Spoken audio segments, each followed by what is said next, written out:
Donc, on va discuter aujourd'hui des principaux changements du Reveal Link 2, donc la nouvelle génération par rapport au dernier Reveal, les problèmes que ça tente de résoudre et par quel biais. Globalement, il y a trois axes dans lesquels on constate des évolutions entre ces deux appareils.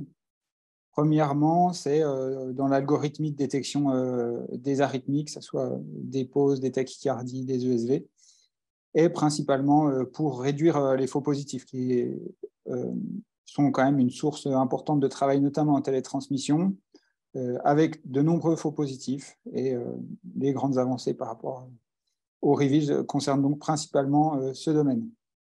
Deuxièmement, en termes de connectivité, c'est-à-dire en termes de télétransmission, le télétransmetteur maintenant peut être de deux types, on verra après. Soit une application sur smartphone, soit un nouveau transmetteur, mais qui fonctionne de façon plus automatique. Deuxièmement, une longévité qui est accrue jusqu'à 4,5 ans. Et enfin, à distance, la principale modification, c'est qu'on va pouvoir reprogrammer les paramètres du Reveal sans revoir le patient en consultation directement depuis la plateforme télécardiologie. Donc, la nouvelle algorithmie par rapport au Reveal Link 1 s'axe sur trois problèmes. La réduction des fausses pauses, la réduction des fausses bradycardies, et notamment les bradycardies nocturnes, qui sont souvent non significatives, donc on n'a pas forcément envie d'enregistrer. Et enfin, la réduction des faux épisodes de tachycardie, notamment tachycardie sinusale,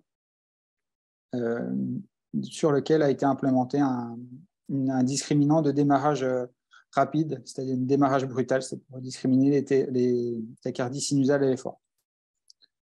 Par rapport aux pauses, on sait qu'il y a de nombreuses fausses pauses qui sont enregistrées, qui peuvent être provoquées par, on va dire, deux grands phénomènes, soit de la sous-détection à cause d'ondes R peu voltées, que ce soit fluctuant ou en permanence, ou de la sous-détection d'ondes R après des ESV.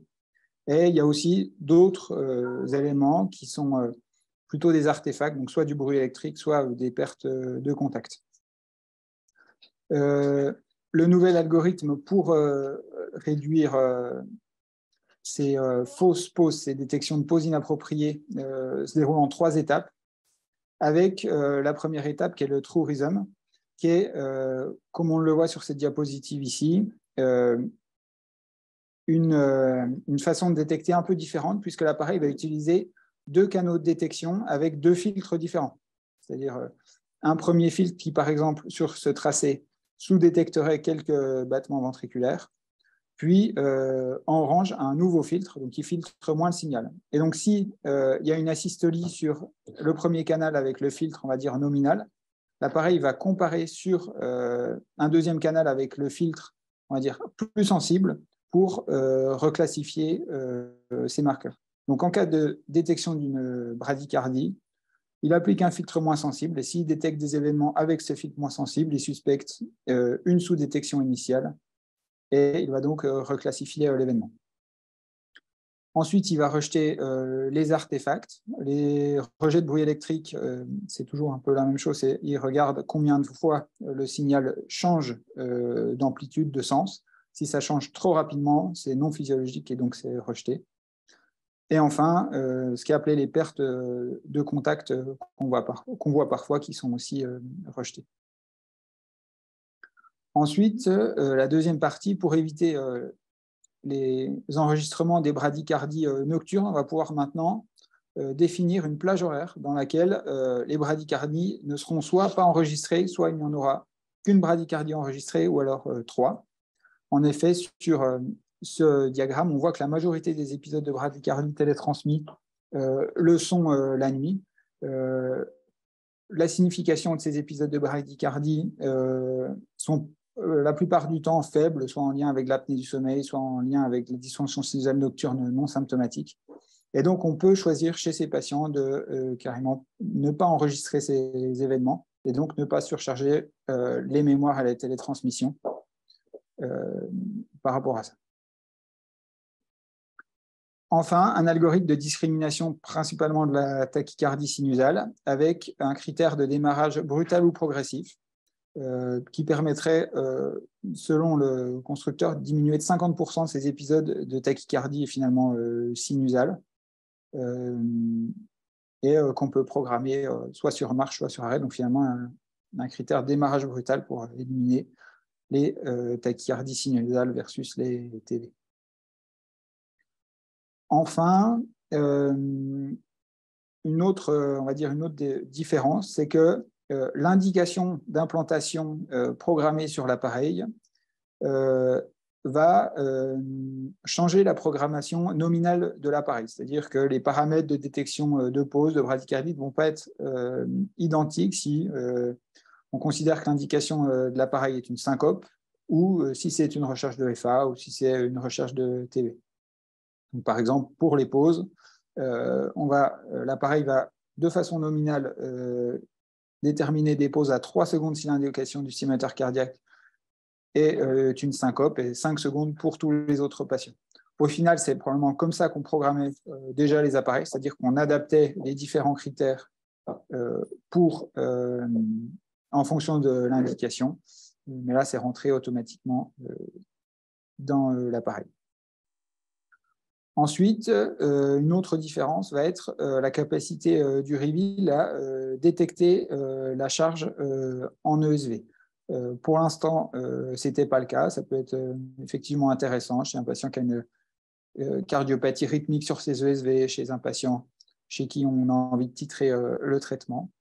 Donc, le reveal va nous permettre d'avoir un pourcentage de ESV sur les battements. Et donc, comment il va déterminer les ESV? Ça va se baser sur deux choses.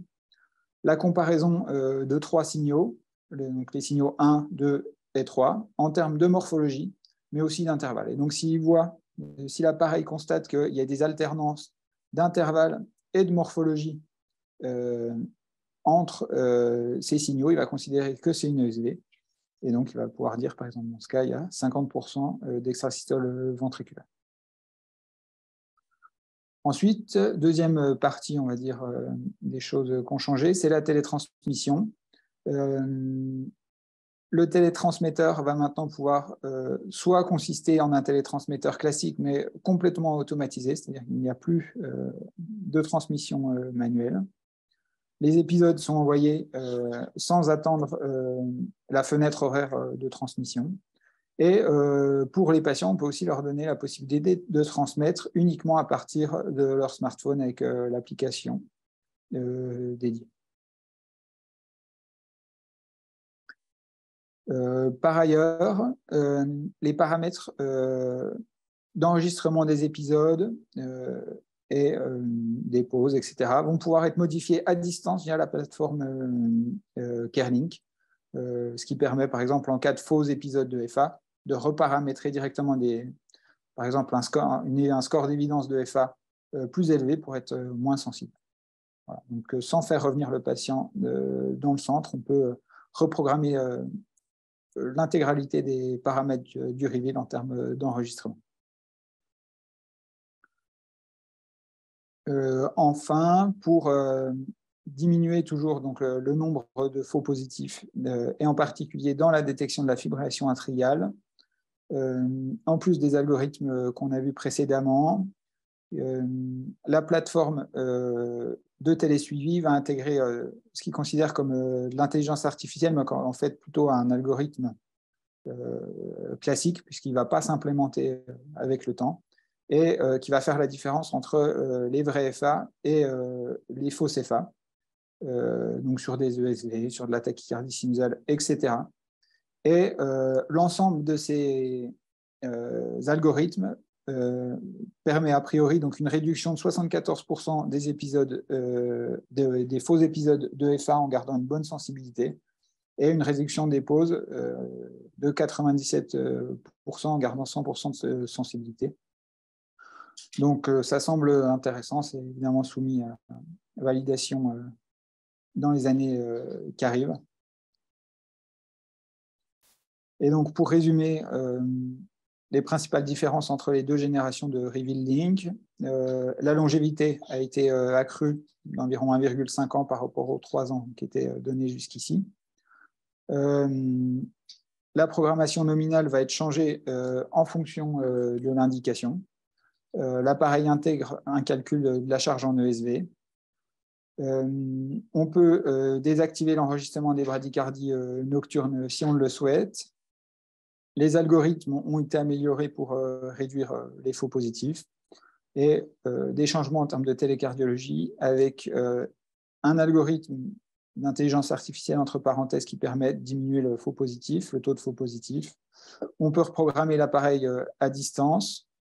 On peut faire choisir au patient son moyen de transmettre les données, soit via son smartphone, soit par un télétransmetteur classique. Et enfin, toutes les transmissions sont automatisées.